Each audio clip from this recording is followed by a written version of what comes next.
Bonsoir Yasmine. היי, ערב טוב, bonsoir. Eh bien voilà, shalom, bonjour à tous. Est-ce qu'on est bon pour commencer? כן, זה בסדר, אתה יכול. Merci.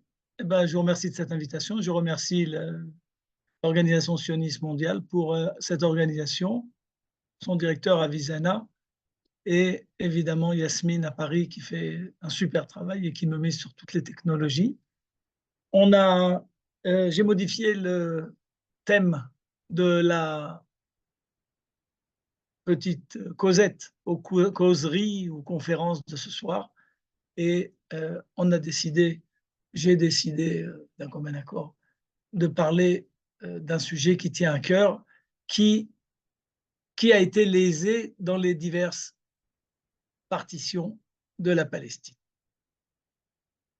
Est-ce que vous voyez mon écran? לא, עכשיו לא רואים. אתה יכול לשתף שוב, גיל? כן, אני הייתי משום רוצה מה זה מאוד. נעלם. שנייה, share screen, אוקיי, ואתה בוחר את הסלייד שואו. והנה אני בסלייד שואו. Voilà, c'est bien. מצוין. Tout le monde voit, ce soir, nous sommes en français. Donc, bonjour. Là, je vois, j'ai eu l'occasion de regarder le chat. Donc, bonjour Bruxelles, bonjour Montréal, bonjour Israël, shalom à tout le monde. Et donc, je voudrais vous entretenir ce soir d'un sujet qui est d'actualité. C'est vrai qu'en temps normal, j'aime plutôt intervenir sur des sites en Israël, sur l'histoire ancienne, sur l'histoire moderne, sur les diverses minorités, sur la mosaïque extraordinaire de ce pays. Mais cette semaine a été une semaine assez lourde en événements et la légitimité de la présence d'Israël, de l'État d'Israël à l'emplacement où nous nous trouvons, me semble avoir été remis en question dans différents forums et dans des médias que l'on croyait ouverts, que l'on croyait tolérants, que l'on croyait cultivés. Excusez-moi du mot, ce n'est pas une offense. Et donc, je voudrais raconter un petit peu l'histoire des partitions, de la partition de cette carte de la région, de la partition de la terre d'Israël, qui s'appelle aussi terre de Palestine.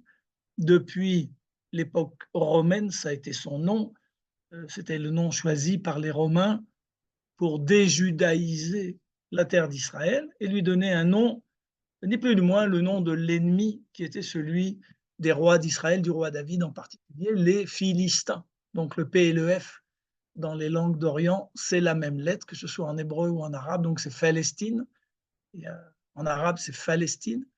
Et ce Palestine est devenu Palestine, en latin Palestina, et c'est un nom qui a fréquemment été utilisé dans les écrits bibliques, dans le Nouveau Testament, dans ses traductions, dans les traductions classiques catholiques, puis protestantes à partir du XVIe siècle. Voilà, donc quelques cartes pour pouvoir avancer, et on va avancer si ça avance. Voilà, voilà, un instant, je suis à vous. Lozaz Mishuma Zetzli. Ah, voilà, super. Voilà, on démarre avec une carte qui date du XVIe siècle. Pourquoi elle est intéressante? Parce que cette carte, c'est la copie d'une carte parmi les premières cartes imprimées au monde dans ce premier livre qui a été imprimé par Gutenberg. Et cette carte qu'on retrouve donc par Buntik en Allemagne, regarde bien, donc elle est en allemand, mais pourquoi elle nous intéresse? Tout simplement parce que les cartes, c'est fait pour raconter une histoire. Et vous voyez ici une chose qui est très claire, la terre d'Israël, capitale Jérusalem, qui s'appelle aussi Palestine pour certains chrétiens ou Terre Sainte, elle est ni plus ni moins le centre du monde.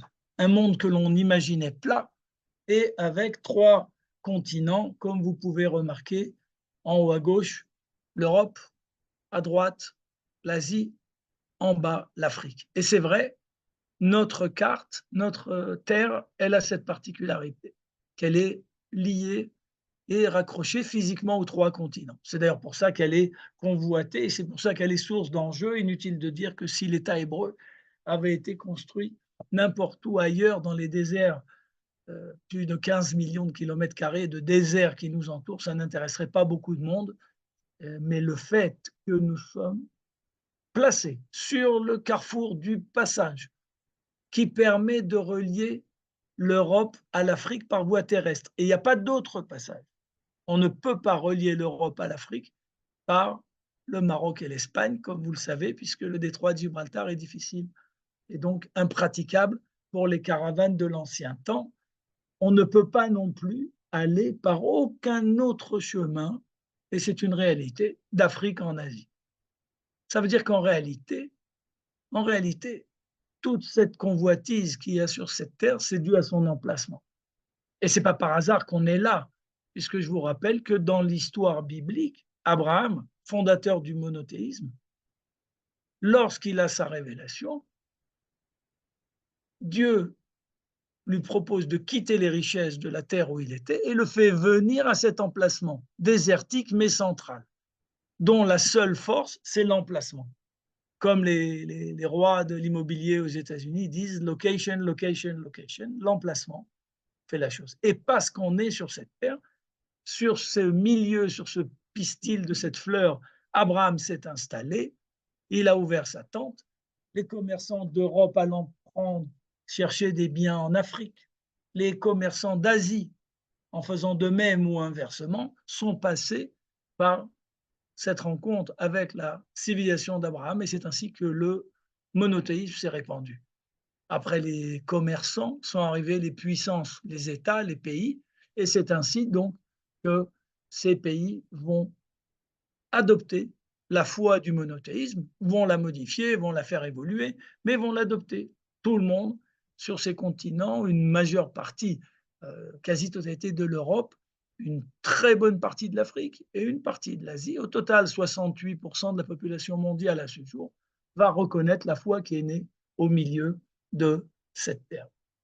Évidemment, pour nous, puisque je vous parle ici de Jérusalem et j'ai mis une petite laine, mais en réalité, c'est parce qu'il fait un petit peu frais le soir, mais il fait très, très beau. Cette carte aurait pu être la carte d'ouverture.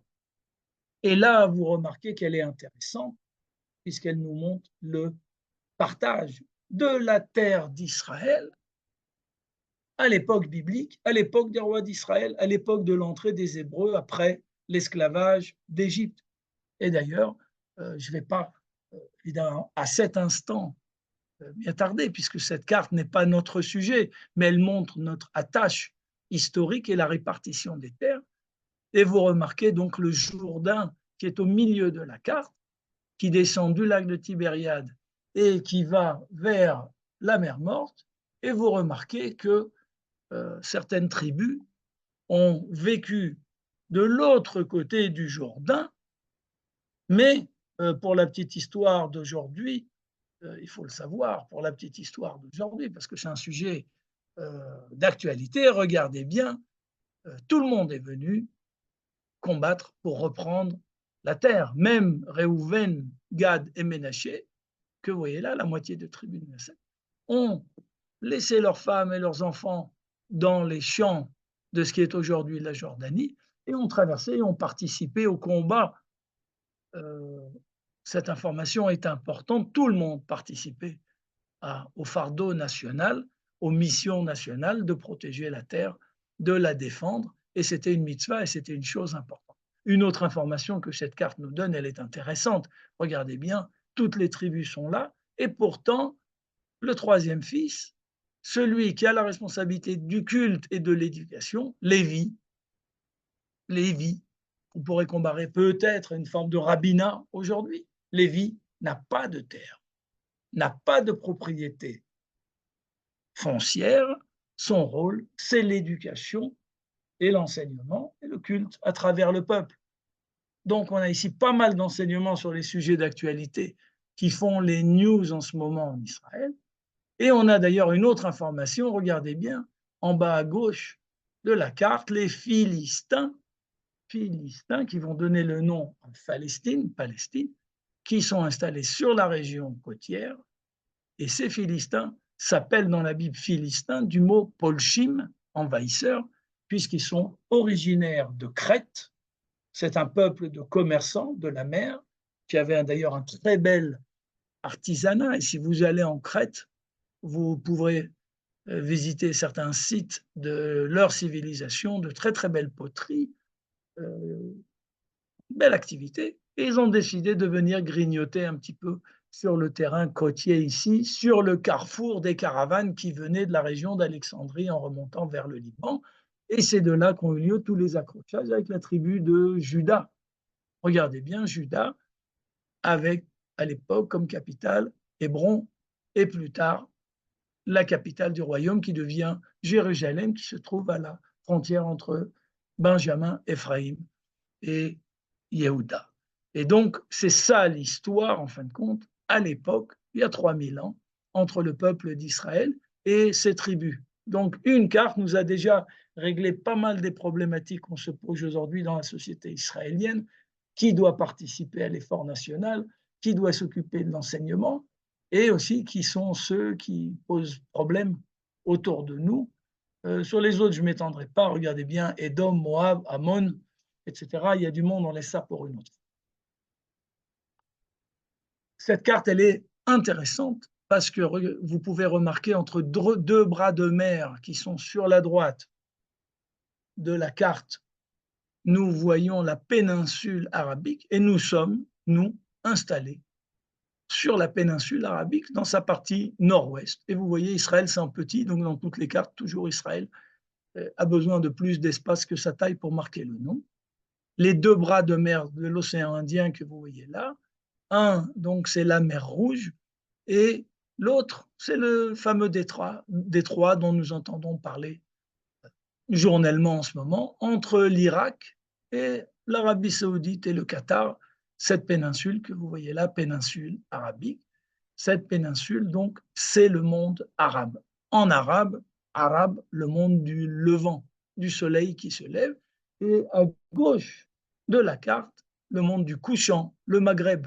Maghreb, couchant. Donc, levant et couchant. Le Maghreb, lui, il n'est pas arabe, il a adopté l'alphabet arabe, il a adopté aussi la foi des Arabes de la péninsule arabique, mais il est africain.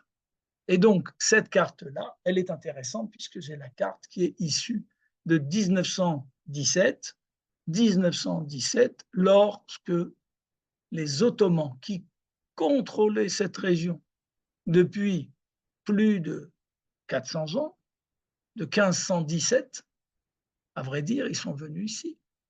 Les Ottomans ont été chassés dans une coalition franco-britannique, ou disons plutôt par les Britanniques assistés des Français. Et donc les Anglais ont mesuré l'importance de cette région, ils ont compris qu'on est sur l'axe de passage, l'axe stratégique qui permet de relier les voies commerciales. Regardez bien, vous voyez cette mer Rouge qui remonte vers l'Égypte. Aujourd'hui se trouve le canal de Suez. Et donc ce canal de Suez, ouvert par les Français en 1869 et qui permet en 5 jours de relier l'Asie, le sud-est asiatique, à l'Europe, alors qu'avant il fallait contourner en 25 jours toute l'Afrique et le Cap, avec toutes les problématiques, les coûts et les dangers et les périls que ça représentait. Donc un axe extrêmement important. À la fin du 19e siècle, début du 20e, on découvre le pétrole et c'est là que ces peuplades désertiques, bédouins, ça veut dire libres, qui n'ont pas de propriété foncière, les bédouins vont se retrouver sur des sources pétrolières importantes, les Émirats, l'Arabie saoudite, le Koweït, l'Iran, l'Irak, vous les voyez tous là. Heureusement, nous n'avons pas chez nous, sur la terre d'Israël, de ce pétrole qui est plus une malédiction qu'une bénédiction, puisque s'il n'est pas parfaitement utilisé, alors, comme l'a dit MBS, le leader de l'Arabie saoudite, mes arrière-grands-parents avaient un chameau, un âne, une pita et des olives. C'était leur mode de vie. Et il a dit, mes arrière-petits-enfants auront un chameau, une pita, de l'huile d'olive. La vie reviendra à son cours si le gaspillage des ressources du pétrole n'est pas mis à profit. Excusez-moi. Et donc, nous sommes ici à cette période ottomane. Les Français vont réussir à récupérer un tout petit peu de la région, une partie de la Syrie, qu'ils vont diviser en deux et créer la Syrie et le Liban, mais notre région est principalement tenue par les Britanniques, ceux qui vont les aider à chasser le souverain ottoman vont recevoir des pays. Et donc, c'est l'Arabie saoudite, c'est l'Irak et c'est la Jordanie, qui sont tous les leaders des leaders, qui sont les fils de celui qui a aidé l'émir Faisal, qui a aidé les Anglais à chasser les Ottomans. Ils ont une particularité, entre parenthèses, ces gens-là, et ne l'oubliez pas, ils sont issus de la famille du prophète Mahomet. Ils sont sunnites, mais ils sont divins pour la population et donc tout leur est permis. D'ailleurs, vous l'avez remarqué il y a quelques années, il y a une bonne dizaine d'années, lors du printemps arabe, le printemps arabe n'a pas touché les pays qui sont dirigés par des leaders d'origine de la famille du prophète. Ceux qui sont de la famille du prophète lui-même sont protégés, leur statut aux yeux du peuple est un statut exceptionnel. C'est le cas du roi du Maroc, c'est le cas de la Jordanie, c'est le cas de l'Arabie saoudite, et là-bas, il n'y a pas de printemps arabe. Les Anglais, lorsqu'ils arrivent ici en 1917, vont rencontrer deux populations européennes avec qui ils ont un langage facile. Lorsqu'ils vont arriver sur notre terre, ils vont rencontrer les Juifs du mouvement sioniste et les chrétiens de mouvement qui veulent rebâtir la Terre sainte pour que leur prophète, pour que Jésus puisse un jour réapparaître sur une terre fertilisée. Donc on a une émigration chrétienne et juive assez importante qui a lieu à partir du milieu du 19e siècle. Les chrétiens, on les appelle de différents noms. Ils viennent surtout d'Allemagne. Ils vont créer beaucoup d'industries. Les Juifs étaient présents tout le temps et en permanence depuis qu'ils avaient été chassés par les Romains, étaient présents sur la terre d'Israël dans 5 villes, des villes qui ont un caractère religieux, 4 d'entre elles, Jérusalem, la ville du Temple, Hébron, la ville du tombeau des patriarches, Tibériade, la ville de la Mishnah, et Safed, la ville de la Kabbale. Et puis évidemment, la grande ville portuaire de l'époque, qui était la ville de Gaza. Et Gaza a eu au XIXe siècle une très très belle communauté juive. Il y a d'ailleurs des vestiges d'une synagogue ancienne de l'époque byzantine, donc il y a plus de 1600 ans. Et c'était là que se trouvait ce qu'on appelait Yishuv Yashan, les Juifs qui n'ont jamais quitté la terre d'Israël au moment des exils. Cette venue des Anglais va attirer beaucoup de prospérité. Beaucoup de prospérité. D'abord, les Anglais vont faire une chose étonnante. Pendant tous les siècles de présence musulmane, et je vous rappelle qu'après les Romains, après les Romains byzantins, l'islam va venir s'installer dans la région, mais jamais Jérusalem ne sera capitale. La capitale sera parfois la ville de Ramleh et parfois la ville de Lod, là où se trouve l'aéroport Ben Gurion aujourd'hui. Deux villes voisines, jumelles, concurrentes, mais Jérusalem n'a jamais attiré le monde arabe, sauf à une époque particulière, au 7e siècle, lorsqu'a été construit ce très bel édifice, le Dôme du Rocher, sur l'esplanade du Temple de Jérusalem. Et donc la capitale se trouvait à Ramleh, Ramleh-Lod, qui est une espèce de ville jumelée. Les Anglais qui sont chrétiens vont déplacer la capitale et la mettre à Jérusalem. C'est la moindre des choses, puisque c'est la capitale de la terre libre. Et quand les Anglais vont s'installer à Jérusalem, en l'espace de quelques années seulement, ils vont créer plus de 24 000 emplois dans la région, emplois de fonctionnaires. Ces emplois vont être distribués selon les compétences aux populations chrétiennes, juives et musulmanes, mais c'est là que se trouve la masse de l'émigration arabe qui va venir des pays environnants vers la terre d'Israël, qu'on appelle à l'époque britannique, Palestine, Eretz Israël. C'est le nom de cette terre. Et plus il y a de travail, le monde arabe, comme vous le savez, est un monde de demandeurs d'emploi. C'est une particularité sociologique puisqu'il est dirigé par des gens de droit divin, donc ils n'ont pas d'obligation de création d'emplois quant à leur population. Et donc là où il y a du travail, les populations vont s'installer. Et d'ailleurs, dans tous les noms de famille que nous connaissons dans nos régions, on reconnaît tout de suite l'origine de ces émigrations.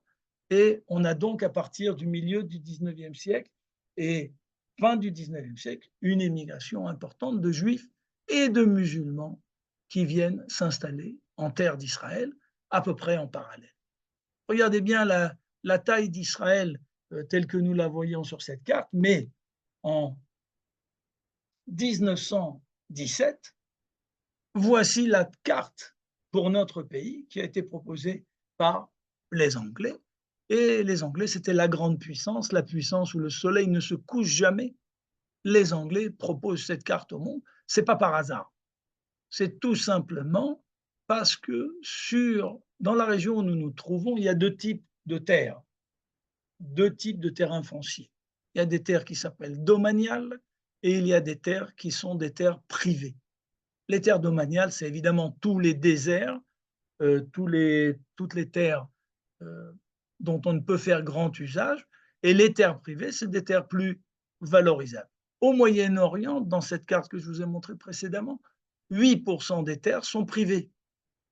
92% sont des terres domaniales. Ça veut dire qu'elles appartiennent à un État, à l'État souverain. Et quand il y a un nouveau souverain, elles sont dirigées par l'État souverain. Donc, c'est des terres qui étaient juives, puis romaines, puis byzantines, puis arabes, puis croisées, puis ottomanes, puis anglaises. Et à cette époque-là, le mouvement sioniste a commencé à acquérir des terres. Beaucoup d'acquisitions se sont faites en privé jusqu'à la création du Fonds national juif, le KKL. Tout le monde a chez lui une petite boîte comme ça. Regardez bien, je la fais sonner. Là, elle est en argent parce que on a suffisamment levé de fonds, alors mais normalement, elle est bleue et blanche. Et cette petite boîte qu'on appelle la petite boîte bleue, il y a eu dans toutes les maisons juives, vous en rappelez tous, et aussi de gens qui croyaient à ce rêve. Beaucoup de chrétiens se sont associés à ça, et on mettait tous les jours quelques sous, et les gens du KKL, qui s'occupent de l'acquisition des terres, ont acquis ces terres. Il y a eu avant la fondation du KKL en 1900, il y a eu un KKL un petit peu plus local qui a été fondé en 1869 à Rishon LeZion, mais à ce moment-là, on a eu aussi des acquisitions privées de terres et nous avons acheté aux propriétaires arabes toutes les terres. Et j'invite tous ceux qui ont des questions là-dessus, sur la légitimité d'Israël, à venir à l'état-major du KKL, là où se trouvait le gouvernement des Juifs sous les Anglais, et c'est là que se trouvent nos archives. Et nous avons ici tout le cadastre tel que les terres ont été acquises et payées. Pourquoi elles sont inscrites au KKL entre parenthèses? C'est une bonne question. Je n'attends pas de voir cette question dans le chat. Pourquoi sont-elles inscrites au KKL? Herzl a eu cette intelligence. Il devait connaître le peuple juif. Il a eu cette grande intelligence de mettre comme condition que l'on enregistre chez le souverain britannique, à l'administration du cadastre, qu'on enregistre ces terres au nom du peuple juif. Autrement dit, si M. Cohen, M. Lévy, à n'importe quel endroit du monde, a voulu donner de l'argent pour qu'on acquérisse ces terres, être certain que ça reste pour la pérennité du peuple d'Israël. On ne voulait pas de cas de figure que l'arrière-petit-fils de tel ou tel donateur décide de vendre et d'acheter ailleurs ou quoi que ce soit. Toutes sortes de cas de figure. Et donc, les terres sont inscrites, les terres privées, au cadastre de l'État d'Israël par le biais du Fonds national juif, le KKL. Je sais que vous le connaissez, le KKL, surtout sous l'image de plantation des arbres, mais c'est une activité secondaire par rapport à l'acquisition des terres et au développement des terres, puisque le développement de la terre, de rendre une terre cultivable, avec des routes, avec des accès, avec de l'eau, ça c'est le travail principal du Fonds national juif, qui a été un des deux piliers fondamentaux du peuple juif. Le second étant évidemment l'agence juive, et tout ça ensemble, c'est ce que vous appellerez l'organisation sioniste mondiale. L'agence juive, elle s'occupait des émigrants, d'accueillir les émigrants, de leur donner des formations, leur apprendre l'ulpan, etc. Donc on a acheté les terres au fur et à mesure. Je fais une petite parenthèse, parce que le domaine de l'immobilier m'intéresse toujours, et du mobilier dans ces choses-là. N'oubliez pas que le domaine du foncier est toujours influencé par les lois du marché, et soudainement, quand les propriétaires arabes des terres privées d'Israël ont vu qu'il y avait des fous qui étaient prêts à payer cher, ben nous les ont vendus très cher, extrêmement cher. On a payé des sommes colossales aux propriétaires pour des terres qui n'étaient pas toujours de grande valeur, mais parce qu'on ne les voulait pas ailleurs. Et donc l'État juif est né sur ces terres, et ces propriétés foncières ont été à l'origine de cette carte que vous voyez là. C'est la carte qui a été celle que le ministre des Affaires étrangères britannique va présenter comme étant la carte de l'État Palestine Eretz Israël sous le mandat britannique. Voilà, donc on était content. On a un pays à peu près 100 000 kilomètres carrés, 92% de désert quand même, 90% de désert. Et ça, c'était en 1917. Mais ensuite, conférence de San Remo, et le pétrole, et des intérêts britanniques un peu compliqués. D'ailleurs, vous voyez bien qu'aujourd'hui, la nouvelle grande puissance du monde, elle est aussi de l'école britannique. Et vous sentez bien qu'il y a une espèce de dualité dans son discours. D'une main, on caresse, et de l'autre main, on tape. On ne peut pas parler d'un parti pris précis pour un côté ou pour un autre. Et en 1921, à la suite de la conférence de San Remo, les Anglais qui ont initié cette carte basée sur nos acquisitions de terre vont proposer le partage suivant. Ça va, je ne vous perds pas? Regardez bien. Et ni plus ni moins, on nous grignote 71% de notre... Pardon 71% de notre terre, ce n'est pas une petite chose. Le prétexte, il vaut mieux séparer les populations juives des populations arabes. Chacun, un proverbe en anglais, good fences make good neighbors, les bonnes frontières font des bons voisins. Oui, peut-être, peut-être pas. Mais en tout cas, lorsqu'on perd donc ces 71% et qu'on reste donc avec 29% de notre terre, les Anglais vont donner ce morceau-là à un des fils de l'émir Faisal. Il s'appelle Abdallah, c'est l'arrière-grand-père du Abdallah d'aujourd'hui, entre parenthèses, et il va être le roi de Transjordanie. Mais ne croyez pas un instant, évidemment, que les populations arabes vont se déplacer vers ce pays-là.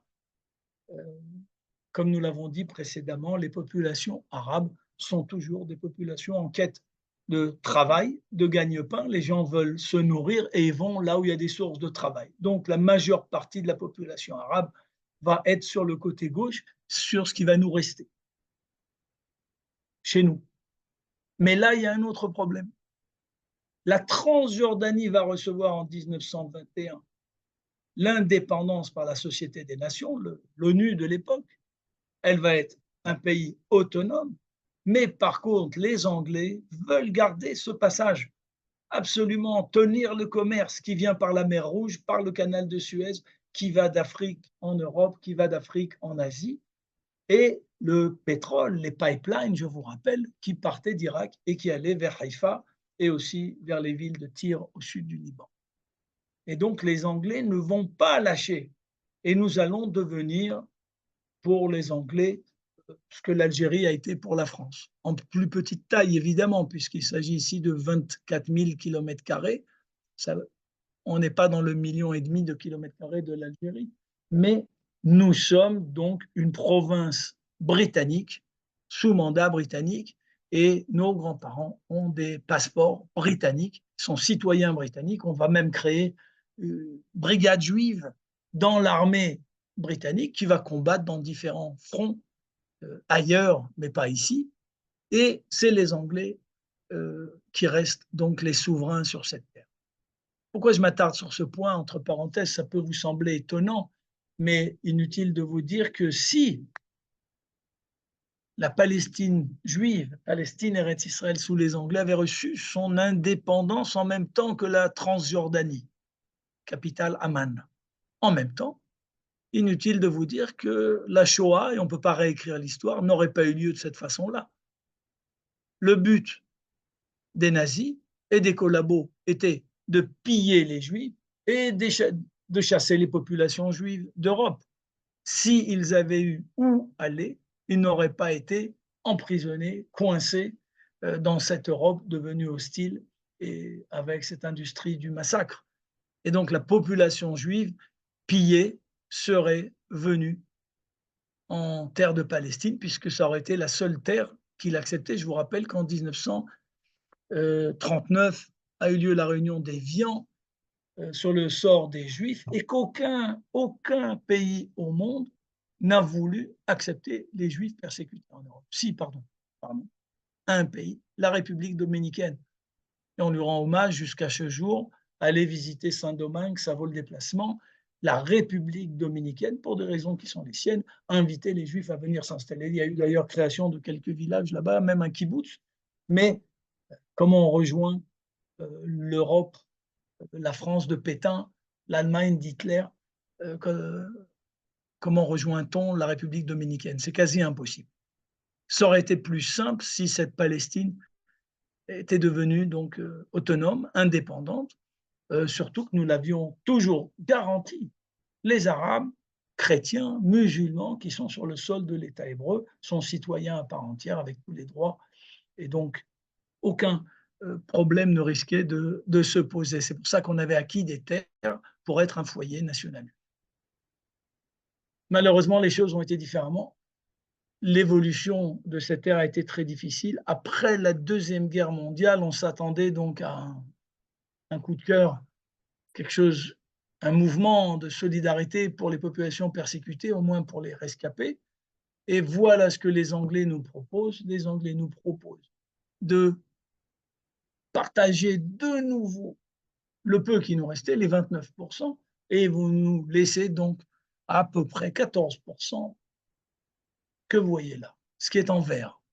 3 bouts de terrain qui ne sont même pas reliés. Et la capitale historique du peuple juif qui est en majeure partie en propriété privée. D'un coup, une proposition de l'internationalisme. De quel droit? Inutile de vous dire que le monde est bâti sur le principe du droit de propriété et que celui qui est propriétaire d'un terrain, quel que soit le nouveau souverain, et si vous, demain en France, je ne sais pas, Madame Le Pen ou Mélenchon ou quiconque prend le pouvoir, vos propriétés privées restent les vôtres. Mais voilà, la carte, la proposition britannique en 1947, la voilà, elle est honteuse. On sent le désir de créer des tensions entre les populations. Et soyez étonnés parce que le 29 novembre 1947, nous avons accepté ce parti, aussi horrible qu'il était. Mais 2 ans après la découverte d'Auschwitz, vous imaginez bien qu'on ne pouvait pas faire autrement. Et je tire mon chapeau à Ben Gurion, je ne sais pas comment il a réussi à tenir cette assemblée aussi disparate, de juifs aussi différents, d'origine et de visions aussi variées, et à les convaincre d'accepter ceci. Et au 16 de l'avenue Dizengoff, dans la maison de Meir Dizengoff, a été votée l'acceptation de cette partition. Si les Arabes avaient accepté cette partition, qui est basée sur des propriétés foncières, tout de même, ne l'oublions pas, voilà, l'affaire était terminée. Mais terminer la belligérance, pour le monde arabe, ça veut dire qu'à ce moment-là, on devra faire face à un problème interne. Les peuples au monde, et de façon générale, n'acceptent pas toute forme de régime, sauf dans les cas exceptionnels, quand on est en guerre. Et quand on est en guerre, on accepte certaines choses, nous aussi ici. Et dans le monde arabe, à plus forte raison. Et donc, il est préférable dans le monde arabe de l'époque d'accepter, de ne pas accepter plutôt une telle proposition, parce que fin de conflit, ça voudrait dire que les populations arabes ont commencé à exiger leur liberté, leur essor, leur développement. Et donc, il est plus intéressant, comme l'Albanie de Hoxha, comme tellement de pays au monde, d'avoir un conflit ou un pseudo-conflit avec des voisins, même si leur présence, elle est totalement légitime et toutes ces terres ont été acquises. Et donc, les Arabes n'ont pas accepté.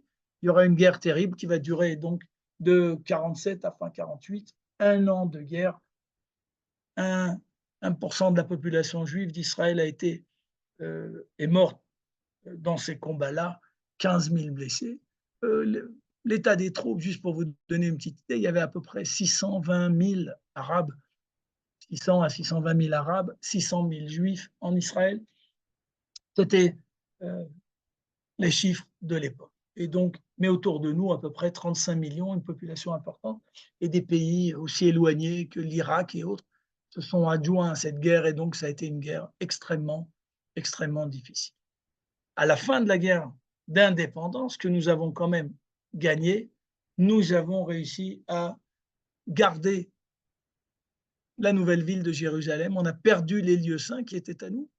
Nous avons perdu cette région qui est la région montagneuse, la région biblique, celle de Judée, celle de Samarie, qui ont été prises par la Transjordanie. C'est pour ça que maintenant elle s'appelle Jordanie, puisqu'elle a pris la partie ouest du Jourdain, et donc elle a les deux côtés, la Cis et la Transjordanie, et elle va même contrôler un petit peu Jérusalem. Jérusalem, c'est la Jordanie, ce n'est pas les Palestiniens. L'Égypte, elle, va piquer un bout de terrain sur la région côtière qui fait 40 km de long à peu près, 5 km de large au nord, 10 km de large au sud, c'est la bande de Gaza.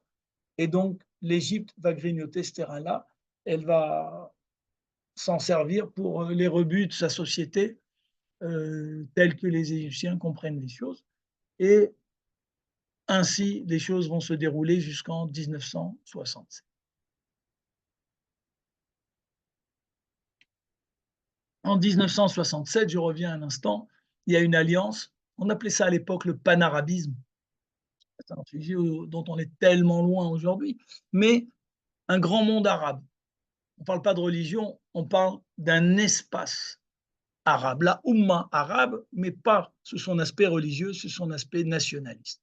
Et on a donc un gouvernement commun, Égypte et Syrie, d'un commandement commun, et c'est cette Égypte-Syrie, République arabe unie, va, avec la Jordanie, attaquer Israël en 1967. À vrai dire, c'est d'abord la Syrie et l'Égypte, et la Jordanie va s'adjoindre à ce combat seulement le lendemain.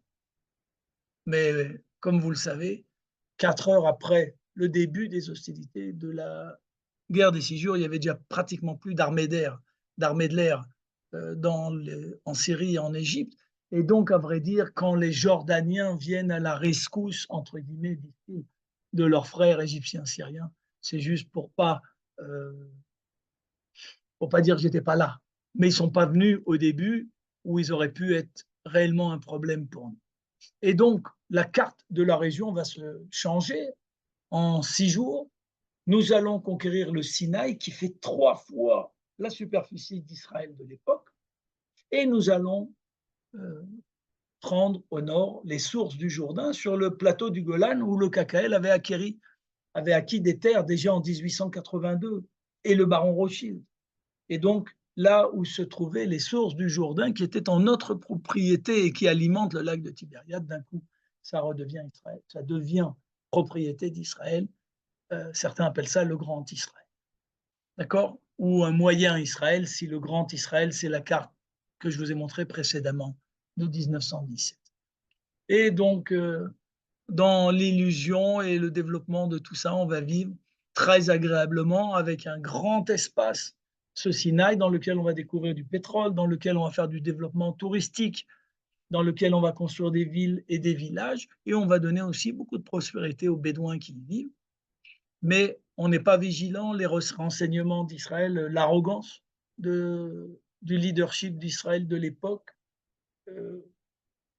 un 7 octobre aussi, fait qu'on se retrouve dans une guerre terrible, la guerre de Kippour, à la suite de quoi ceux qui ont dirigé Israël depuis la naissance du pays, le parti travailliste, le parti des kibboutz, va être évincé du pouvoir aux élections suivantes et va venir un leader qui jusque-là avait 10% des voix. Il présentait d'ailleurs une carte que je vous remontre un instant. Il présentait deux choses.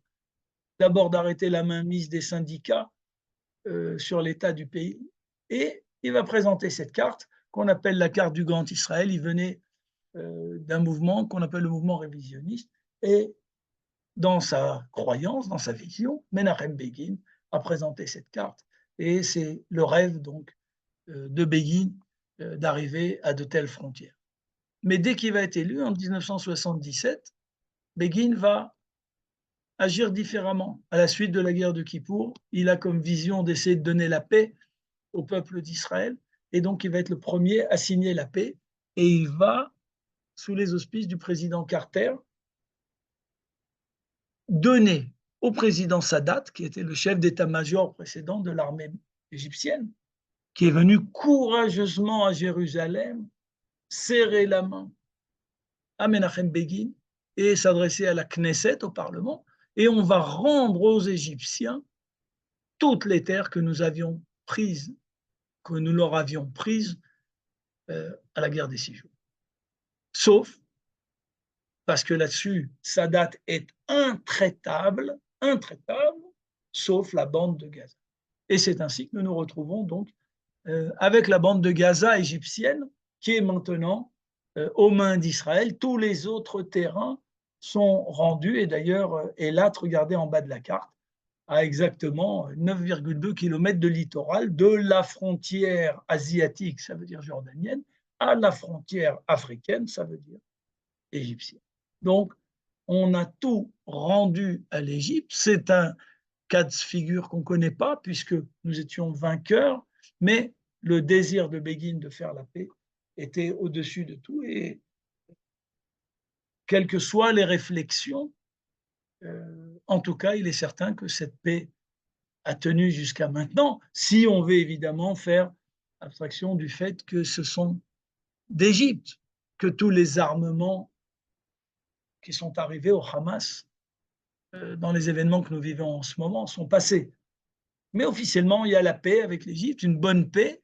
Par contre, il y a une organisation qui se trouve au Sinaï d'officiers supérieurs, vétérans de l'armée égyptienne, qui sont spécialistes en bakchiche et en raquettes, et c'est eux qui alimentent les tunnels du Hamas, moyennant monnaie sonnante. Et donc, ce n'est pas exactement le pouvoir central égyptien du président Sisi qui les a nourris. Dans la problématique actuelle, les 2 seules années qui ont été des bonnes années pour le Hamas à Gaza, ce sont évidemment les années où le président Morsi, les frères musulmans, donc la même organisation que le Hamas, a pris le pouvoir en Égypte. Et à ce moment-là, évidemment, ils ont pu aider, entre guillemets, cette organisation terroriste. Comment cette organisation terroriste est arrivée là-bas, on en parlera. Regardez bien, 1992, c'est l'époque où l'Europe est dirigée par des régimes socialistes, Mitterrand en France, Clinton aux États-Unis. Donc l'Occident est lié à la mouvance de l'international socialiste et on nous dit clairement, vous n'avez pas le choix, vous devez donner aux Arabes, qu'on appelle maintenant Palestiniens, une autonomie, un État. Et donc on va créer un État bicéphale, vous le voyez là, regardez bien, la zone en orange sur la carte que j'ai dessinée ici, c'est l'État bicéphale.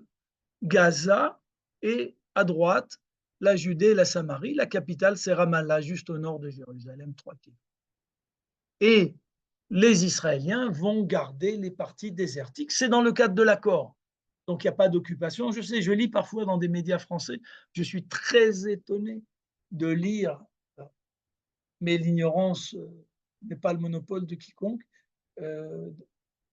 une telle méconnaissance des accords. Dans ces accords, il y a eu une partition de la région de Judée et de Samarie, ce qu'on appelait la rive gauche du Jourdain, West Bank, Et donc, c'est un accord qui est signé, c'est un accord bilatéral entre Israël et l'autorité palestinienne d'Arafat sous les auspices de l'Europe et des États-Unis. Et donc, des villages israéliens qui ont été installés là depuis la guerre des Six Jours sont installés. Ils ne sont pas des colons illégaux, ils sont légaux, ils sont sur de la terre domaniale qui, dans les accords d'Oslo, appartient à l'État d'Israël. Ces accords d'Oslo qui ont été signés en 92 ont été implémentés en 1994, mais le régime de Ramallah qui dirigeait l'ensemble de la région a dû faire face à des élections qui ont eu lieu en 2005, où les frères musulmans, la mouvance des frères musulmans, qui veulent que la carte que je vous ai montrée, la première carte, soit la carte du monde musulman, la carte de la charia islamique, ce mouvement des frères musulmans de Gaza a pris le pouvoir. Il s'appelle Hamas, il a grandi en Égypte, et ce mouvement a gagné les élections. Arafat ne leur donne pas le pouvoir, et donc ils vont faire un coup d'État. Et en 2005, on se retrouve donc dans une nouvelle situation, puisque la bande de Gaza est dirigée par les frères musulmans qui, eux, ne reconnaissent pas la paix qui a été signée par leur pays père, leur pays d'origine, par l'Égypte, et les villages juifs qui avaient été construits par Yitzhak Rabin et Shimon Peres de 1976, à partir de 1976 pour créer du développement dans la bande de Gaza, ces villages vont être détruits dans l'accord de désengagement signé par le Premier ministre Sharon. Et donc la bande de Gaza devient un État autonome. Elle devient un État autonome ou une branche autonome de l'État de Palestine. C'est vrai que l'État de Palestine, jusqu'à aujourd'hui, envoie de Ramallah des budgets, surtout pour payer les familles de terroristes du Hamas qui ont assassiné des Juifs, selon un prorata assez compliqué. Plus les victimes sont jeunes, plus le paiement mensuel est élevé, plus les victimes sont âgées, moins il l'est, mais tous les terroristes de la bande de Gaza reçoivent une allocation venant de Ramallah. Par contre, Ramallah ne contrôle pas la bande de Gaza. L'appareil de Fatah de Mahmoud Abbas, qui était l'appareil d'Arafat, a été complètement évincé. Les fonctionnaires ont été jetés des toits des immeubles et, lors de ce coup d'État de 2007. Et donc l'affaire s'est terminée. Et l'étape suivante, comme vous le savez, ben, c'est l'étape que nous vivons à cet instant. Mais ce n'est pas le sujet de notre propos d'aujourd'hui. Vous voyez un petit peu en agrandi la bande de Gaza et vous voyez la frontière égyptienne. Mais ce n'est pas mon propos. Je voudrais revenir à cette carte et donc comparer cette carte-ci avec la première. Parce que lorsque je regarde les médias, particulièrement les médias francophones, espagnols, une partie, certains médias américains, j'ai le sentiment qu'on insinue que nous avons lésé certains. Mais la réalité est tout autre. Regardez bien, sur la terre de Palestine de 1917, je vous la remonte, on refait un petit tour de nos cartes. Ça non plus, je laisse ça pour une autre fois. On va faire un petit tour de nos cartes avec votre permission. Et regardez bien, voilà mon pays, 1917. Et c'est la carte de ce que certains appelleront le Grand Israël. Et puis, au fur et à mesure, comme une espèce de peau de chagrin, on va nous grignoter d'abord 71%, et on va créer un autre État palestinien qui s'appelle Jordanie, Transjordanie. Et puis ensuite, on va proposer de grignoter encore. Et puis, la Transjordanie va prendre la Cisjordanie, et l'Égypte va prendre la bande de Gaza. Ensuite, un accord de paix après la guerre des 6 jours. Et de nouveau, un partage, et on renonce aux 3/4 de la surface. Et donc, à l'instant où nous nous trouvons, regardez bien aujourd'hui, Israël se trouve sur 20 000 km² par rapport aux 104 000 km² de la première. Donc, sur la question de qui a été lésé, chacun se bâtira son opinion, la mienne est claire, et la mienne est soutenue aussi par les populations arabes d'Israël. Regardez bien dans les événements actuels et vous vous apercevez qu'à l'intérieur d'Israël, je reviens aujourd'hui de Galilée, d'une région en majorité arabe, 54% de la population est arabe. En toute quiétude, et on se promène et je rencontre des amis. Les citoyens arabes d'Israël ont compris cette fois-ci que le jeu est sérieux.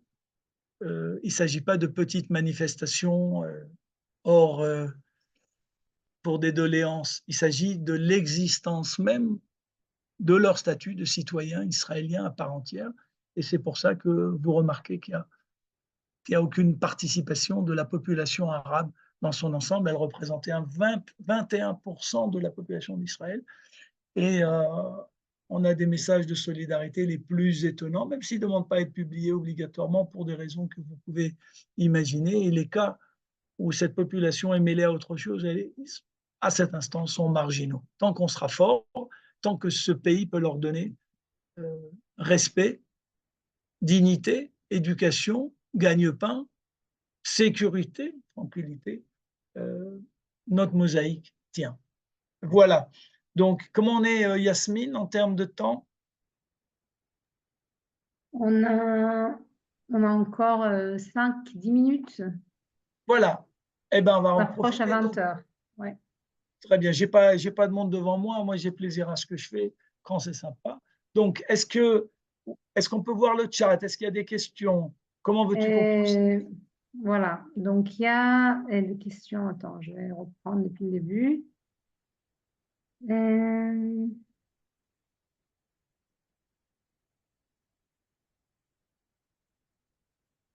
Bon, il y a des gens qui demandent l'enregistrement qui sera disponible sur notre chaîne YouTube après. Regarde.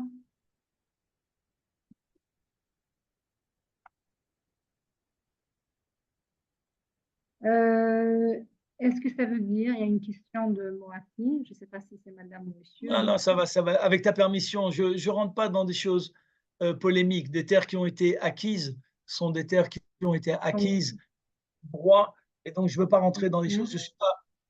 Je ne vote que pour un seul parti politique. Okay. Un seul parti politique, c'est l'État d'Israël. Je n'appartiens pas à des obédiences, et donc, avec votre permission, si quelqu'un ici veut faire du militantisme, alors, le conflit actuel. Il y a d'autres réseaux pour ce genre de choses. Voilà, qu'est-ce qu'on a d'autre? Voilà. Là, il y a une bonne question. Regarde, okay, attends. bien. Donc, tu elle vois est le partie. chat, Gilles? Je ne sais pas, mais c'est parti. J'ai vu quelqu'un qui demandait qu'on explique qu'est-ce que c'est ABC.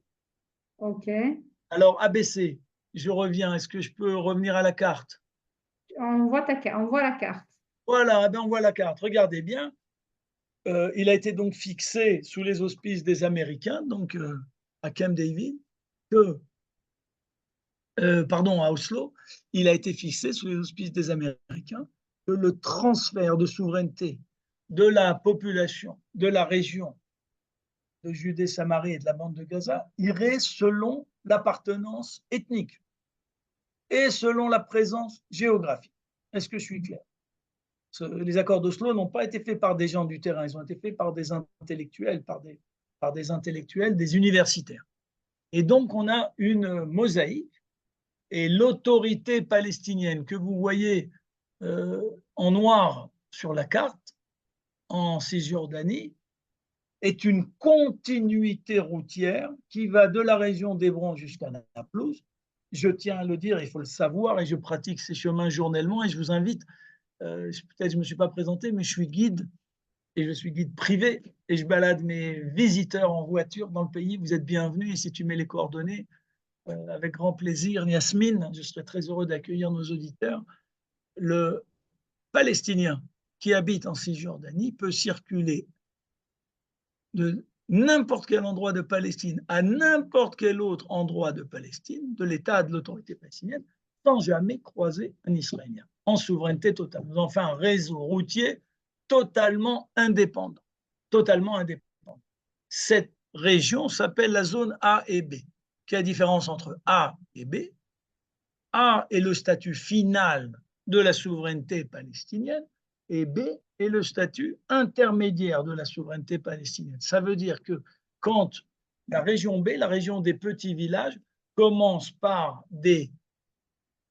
un transfert d'administration civile à l'État palestinien, et ensuite ça devient un transfert de l'administration militaire.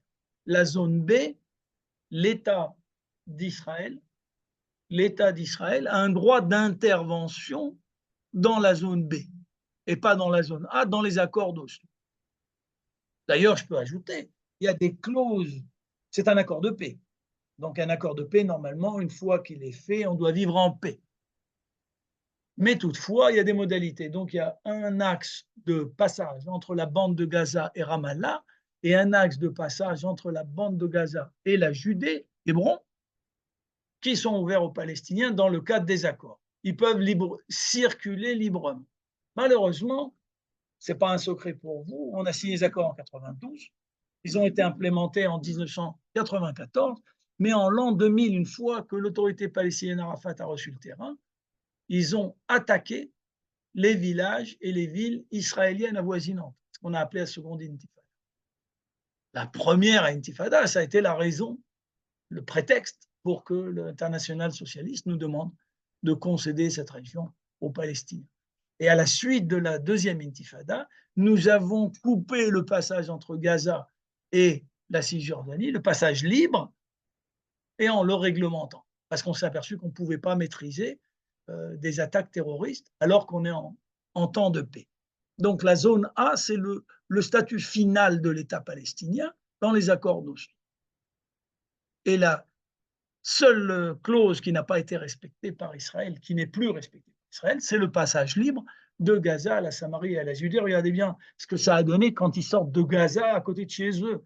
Alors, je n'ai pas besoin de rentrer dans tout ça. Et donc, la bande de Gaza, en choisissant sa ligne islamique de frères musulmans, s'est déconnectée physiquement d'Israël et son seul passage terrestre, c'est par l'Égypte. C'est la situation qu'ils ont décidé, mais d'un autre côté, ils ont réussi à faire une entité. Aujourd'hui, c'est le seul État islamique djihadiste au monde qui fonctionne. Il faut le savoir. Depuis que l'État islamique en Syrie et en Irak ont été détruits, plus ou moins détruits, voilà la seule entité qui fonctionne, avec en particularité qu'elle est en plus soutenue par des phénomènes comme vous avez chez vous, des Mélenchon en tout genre, des gens qui ont perdu leur électorat et donc qui vont ratisser dans les bas-fonds de l'islamisme pour récupérer un nouveau soutien. Mais ça, ce n'est pas de mon domaine. J'ai la chance d'habiter sur la terre d'Israël et de ne pas être mêlé aux problèmes de vos géographies. Donc ça, c'est A, B et C. Autre question?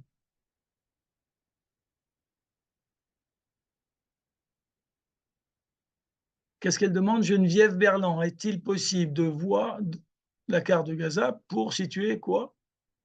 Je ne vois pas la suite. Il y a une suite à cette question? Vous voulez qu'on revoie la carte de Gaza? Je n'ai pas vu la suite non plus. Ben voilà, la bande de Gaza vue de loin et on va la regarder. Ça passe, ça peut passer, non? Voilà la bande de Gaza, donc vous la voyez ici, 40 km sur sa longueur, 5 km de largeur entre la Méditerranée et la partie nord de la bande de Gaza, la partie est, et 10 km de largeur. Voilà les villes, Gaza, Khan Younes, et évidemment là le repère principal où se trouvent aujourd'hui tous les terroristes qui ont perpétré les atrocités que nous avons vécues, et la dernière enclave donc qui doit être le plus tôt possible nettoyée pour qu'on puisse revivre en toute quiétude et que surtout ne vivent pas parmi nous des gens qui ont commis ces atrocités. On ne peut pas se le permettre. Si quelqu'un a une autre chose. Voilà. Qu'est-ce qu'on a d'autre, ma chère? Les gens qui essaient de promouvoir un État palestinien proposent d'aller comment de Gaza à Ramallah. D'aller comment? Comment... J'ai expliqué le passage de Gaza à Ramallah quand la paix était respectée. Il y avait des taxis journaliers, ça circulait, les voitures, etc. Tout ceci a dû cesser à cause du terrorisme.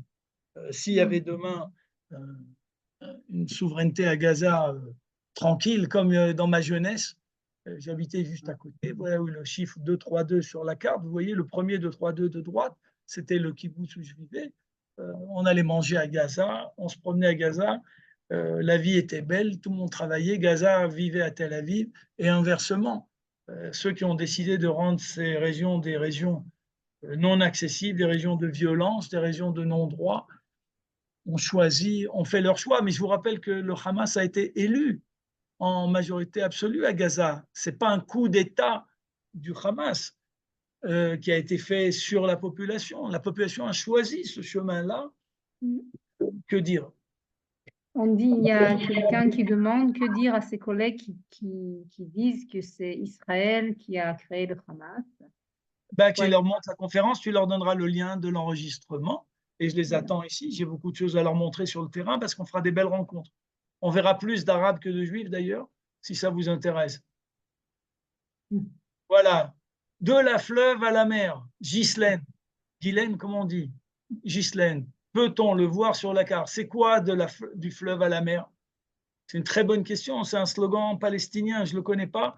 J'imagine. J'imagine. Je m'excuse. Attendez, je voudrais dire quelque chose. Pour les gens qui nous envoient des questions, est-ce qu'ils pourraient avoir la gentillesse de poser des questions complètes, qu'on puisse comprendre ce que vous voulez? Je suis désolé, je n'arrive pas à comprendre. Donc, voilà. Là, je ne peux pas répondre. Passer par Israël est impossible maintenant. Auquel sujet? Je ne sais pas ce que ça veut dire. Tu vois, est-ce que toi, tu vois plus de textes que moi? Il faut, parce que comme ça arrive au fur et à mesure. Ah, voilà, maintenant j'ai agrandi, d'accord. Alors, attendez. Ah, c'est ça. Ah, pardon. Alors, excusez-moi, c'est moi qui étais. Voilà, on est le Startup Nation, mais moi, je suis old fashion. Je suis vieux jeu. Alors, merci, Ariel Vancer, merci. Peut-on espérer que l'Égypte puisse reprendre Gaza? Ah, bien sûr qu'on peut l'espérer. Je l'espère à tout moment. Mais sine qua non, l'Égypte ne veut pas de Gaza. Gaza, le Hamas nourrit le Al-Qaïda qui se trouve au Sinaï et qui fait des centaines de morts dans l'armée égyptienne et essaye de remettre le mouvement des frères musulmans, de faire un contre-pouvoir là-bas. L'Égypte ne veut pas, mais évidemment, les pays arabes savent gérer les Arabes. Et si l'Égypte voulait gérer la bande de Gaza, en tout cas de mon côté, vous avez carte blanche. Voilà. Josiane Sbero. Oh, merci, c'est gentil. Josiane, vous m'avez fait ma soirée. Voilà, OSM France, ça c'est le lien, elle nous renverra ça, merci. Qu'est-ce qu'il demande? Et si ces terres avaient été achetées, est-ce qu'il y a eu une rétrocession d'argent? Elles ont été achetées, on a payé. Qu'est-ce que ça veut dire une rétrocession d'argent? Ces terres ont été achetées et on a payé même très cher, très très cher. Chaque contrat, les sommes, et ce sont des propriétaires arabes qui ont reçu.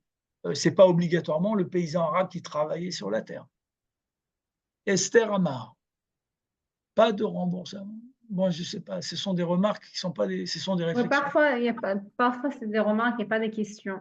D'accord, mais je ne peux rien faire avec les remarques. Pour les remarques, regarde, attends. Ça, ma belle-mère. Pourquoi dire concéder, ce n'était pas une bonne chose, les accords d'Oslo, me demande Moati. Je dis concéder parce qu'on a concédé. Est-ce que c'est une bonne chose ou pas les accords d'Oslo? Monsieur Moati, le résultat est devant vous. Alors, si vous pensez que c'était des bons accords, regardez le résultat. Alors, le résultat est devant nous. Regardez bien. Avant, quand il y avait un attentat et qu'un gosse était blessé, c'était un drame et s'il y avait un mort, on faisait un mémorial. Et là, on se retrouve avec des choses absolument incroyables. Donc, aujourd'hui, historiquement, les accords d'Oslo.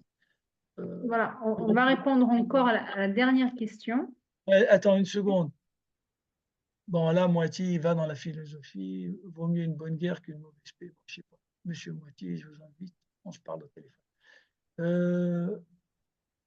Je rencontre des problèmes avec des collègues haineux et reproche à Israël d'avoir créé le Hamas. Bon, ça, c'est des imbéciles, collègues. Ça, on a déjà répondu aussi. Le Hamas a été créé, c'est l'organisation des frères musulmans qui est née en 1929 en Égypte, et c'est la branche palestinienne des frères musulmans. Le petit-fils du fondateur, d'ailleurs, M. Tariq Ramadan, qui est chez vous. Ah, qu'est-ce qu'il me dit, iPad de Mich avec cette guerre? Je ne fais pas de prophétie, vous savez, moi je raconte le présent et le passé. Est-ce uniquement... Bon, je ne comprends pas. Je m'excuse, il me faut un décodeur sur la base de... Voilà, j'avance avec toi 2 secondes. Super. Est-ce que les terres du pays de Jordanie, Monsieur Braslavski, Madame Braslavski, je répète, 92% des terres du Moyen-Orient sont des terres domaniales. Et il y a des terres qui ont été achetées. Est-ce que c'est clair? Et c'est bien parce qu'il y en a moins du côté Est que les Anglais ont décidé de donner ça au roi de Jordanie. Merci, Ariel. Peut-on espérer que... Voilà, bon, j'ai l'impression que je reviens. Voilà. Merci beaucoup. Est-ce que j'ai oublié une question? Je pense qu'on a vu à peu près, on est en toutes les questions. Ben voilà, je vais les liens pour donc notre chaîne YouTube s'appelle OSM France. Je remets le lien sur le chat et il sera mis voilà, j'espère lundi on aura sera déjà en ligne. Ah ben très bien, et si tu veux, tu peux même donner mes coordonnées s'il y a des gens qui ont des questions ou qui veulent venir visiter le pays. Vous regardez Gilles Perez, GIL, PEREZ.co. Attends, je mettrai ton... Dans mon site. L'adresse de ton site. Super, super. Et tu peux même mettre mon portable. Je mettrai l'adresse de ton site internet. Voilà, et comme ça. Et s'il y a des questions, si vous avez des questions, oui. Avec grand plaisir. Regarde. Je ne suis pas le porte-parole de quiconque, mais je suis là pour raconter l'histoire. C'est un grand plaisir. Voilà. Et ben voilà, je vous souhaite un bon week-end, ne vous inquiétez pas. Après le dernier week-end de Ramadan, il y aura la fête qui s'appelle Eid al-Fitr, et après il y aura Pessah, et la vie continue, et la vie est belle. Et... Il y a Atal qui dit qu'on n'a pas répondu, peut-être qu'il m'a envoyé ça directement. Je ne vois pas la question de M. Atal. Où c'est Atal? Je ne sais pas. Il dit qu'on n'a pas répondu, mais je ne vois pas sa question. Je ne sais pas, vous pouvez la remarquer, M. Attal, avant qu'on ferme. Je ne... Voilà. Ben, une autre fois, on parlera. Si vous voulez, on parlera de l'Iran, on parlera du Nord, on parlera de ce que vous voulez. Ou alors parler en tourisme, c'est sympa quand même.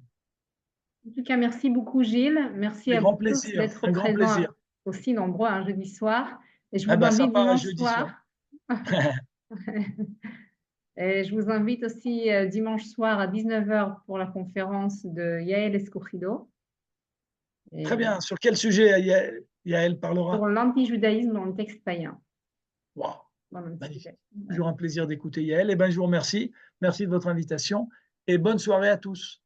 Shalom. Shabbat shalom. Shabbat shalom les cool. Bye. Bye bye.